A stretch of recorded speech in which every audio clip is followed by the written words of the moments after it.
Oi, eu sou a professora Gabriela Oliveira Freitas. Vamos conversar hoje um pouquinho sobre repercussão geral? Eu sei que vocês escutam essa expressão aí o tempo inteiro e que quando vocês estudaram recurso especial e extraordinário, alguém falou sobre isso e que talvez vocês nunca tenham compreendido exatamente o que a gente quer dizer com repercussão geral. Pois então, a repercussão geral, ela foi incluída no nosso ordenamento jurídico pela Emenda Constitucional 45, que é a emenda constitucional que a gente chama de reforma do judiciário, e ela incluiu o parágrafo 3º no artigo 102 da Constituição, para falar recurso extraordinário julgado pelo STF tem que ter repercussão geral. Ou seja, a repercussão geral ela foi criada como um requisito de admissibilidade dos recursos extraordinários, sendo essencial que todo recurso extraordinário tenha demonstrado a sua repercussão geral.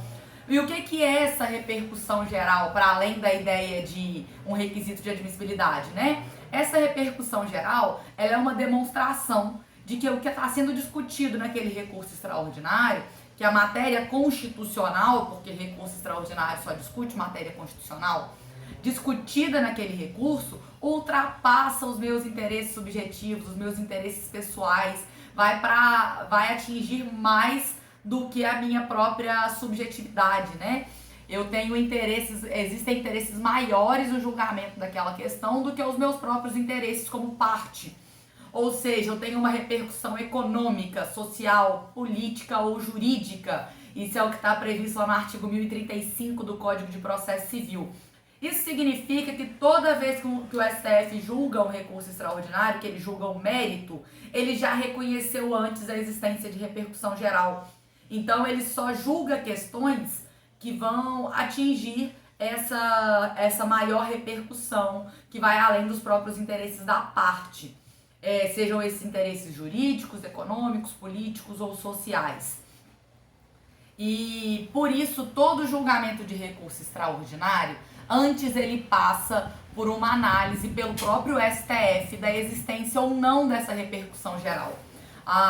Se mais que 2/3 dos membros do STF decidirem que não há repercussão geral, esse recurso não é conhecido e ele atinge inclusive outros recursos extraordinários que possam ainda nem ter sido remetidos ao STF, porque se naquela matéria não há repercussão geral, nos outros recursos extraordinários em que se discute matéria idêntica, também não há repercussão geral e aí ocasiona negativa de seguimento de todos os recursos que discutam a mesma matéria.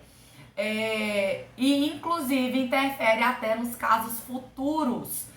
Se num momento futuro, contra um acórdão do Tribunal de Justiça Estadual, você interpõe um recurso extraordinário, hora que ele vai passar pela primeira admissibilidade, lembrando que recurso especial e extraordinário são os nossos únicos aí com dupla admissibilidade, né? Uma no tribunal ACO e outra no juízo adquem. Então, nesse tribunal ACO, em que foi proferido o acórdão recorrido, esse recurso vai ser remetido ou à vice-presidência ou à presidência do tribunal, vai depender aí do regimento interno, para que seja analisada essa admissibilidade. Se quando bate lá na presidência ou na vice-presidência, se verifica que essa questão idêntica, já foi analisada pelo STF em sede de repercussão geral, nós temos que verificar o que a gente vai fazer com isso, né? Foi analisado e o STF verificou que não tem repercussão geral. Ou seja, aquele recurso extraordinário que eu interpus, ele não vai ser remetido ao Supremo Tribunal Federal, porque o STF já falou que não tem repercussão geral. Posso recorrer disso? Posso. Cabe agravo interno ao presidente do tribunal, nos termos do regimento interno de cada tribunal, e que minha única opção argumentativa é falar o meu caso é diverso, o meu caso não se enquadra dentro do modelo julgado pelo STF. Então, cabe recurso. Vamos supor, por outro lado, em que o STF tenha reconhecido a repercussão geral. Quando o STF reconhece a repercussão geral, ou seja, 2/3 dos membros não negaram a existência de repercussão geral, eu tive ali 1/3 só que falou que não tem, ou seja, vai julgar o recurso extraordinário. Nesse período entre o reconhecimento da repercussão geral e o julgamento desse recurso extraordinário, os outros processos idênticos eles ficam sobrestados, seja lá onde estiverem, para guardar esse julgamento do STF. Por quê? Porque esse julgamento, apesar de não ter essa expressão com essa força toda dentro do texto legislativo, ele vai ter efeito vinculante. ele vai servir de parâmetro para os outros julgadores que vão ter que seguir o entendimento firmado pelo STF. Então a gente para todos os processos para aguardar o STF se pronunciar sobre aquela questão. Após o pronunciamento, a gente segue o que o STF decidiu. Então vamos supor, Tribunal Estadual profere um acórdão, você recorre desse acórdão, bate lá na presidência ou na vice-presidência para fazer admissibilidade, e a vice-presidência ou presidência verifica que já foi julgada a questão idêntica em outro recurso extraordinário com repercussão geral. Todo recurso extraordinário tem repercussão geral se julgado no mérito, tá? Só tem julgamento de mérito de recurso extraordinário se ele teve reconhecida a repercussão geral antes. Então, teve o recurso extraordinário julgado no mérito. E aí o recurso extraordinário firmou um entendimento igualzinho ao que foi decidido pelo tribunal de origem. O que o presidente ou vice-presidente do tribunal de origem vai fazer? Não conheço do seu recurso extraordinário. O STF já julgou questão igual, já firmou entendimento e a gente está adotando aqui no tribunal. Não conheço. Cabe agravo interno? Cabe ao presidente do tribunal, com a minha alternativa argumentativa de falar que o meu caso é diferente.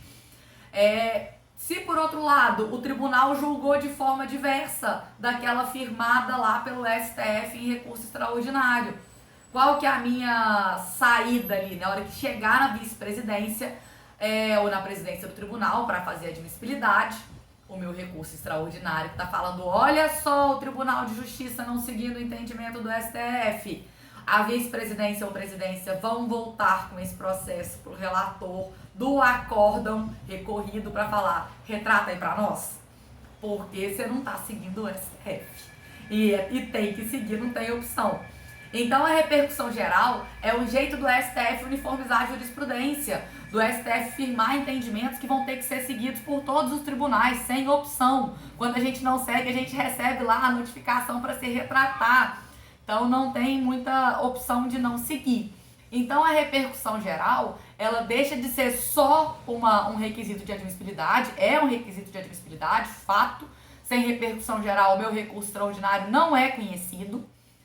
E mais do que isso, é uma técnica de julgamento por amostragem. Ainda que eu não tenha uma grande quantidade de casos repetitivos para justificar um julgamento na forma repetitiva, serve de paradigma para outros casos que forem julgados em momentos posteriores, que vão ter que seguir o entendimento adotado pelo STF. Então, era isso que eu queria falar com vocês sobre repercussão geral. Espero que tenha ficado claro e que tenha ajudado aí nos estudos de vocês. E bons estudos!